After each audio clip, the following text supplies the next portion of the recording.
problem with the outlawing of insult is that too many things can be interpreted as such. Criticism is easily construed as insult by certain parties. Ridicule easily construed as insult. Sarcasm, unfavourable comparison, merely stating an alternative point of view to the orthodoxy can be interpreted as insult. And because so many things can be interpreted as insult, it is hardly surprising that so many things have been, as the examples I talked about earlier show.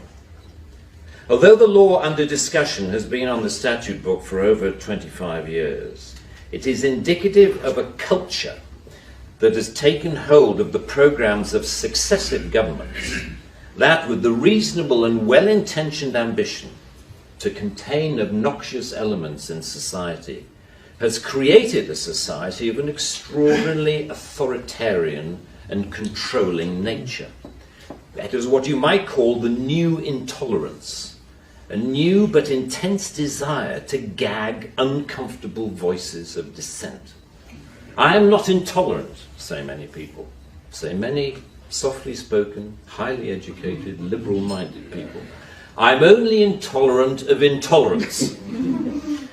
And people tend to nod sagely and say, oh yes, wise words, wise words. And yet if you think about this supposedly inarguable statement for longer than 5 seconds, you realize that all it is advocating is the replacement of one kind of intolerance with another, which to me doesn't represent any kind of progress at all. Underlying prejudices, injustices, or resentments are not addressed by arresting people. They are addressed by the issues being aired, argued, and dealt with, preferably outside the legal process. For me, the best way to increase society's resistance to insulting or offensive speech is to allow a lot more of it. As with childhood diseases, you can better resist those germs to which you have been exposed.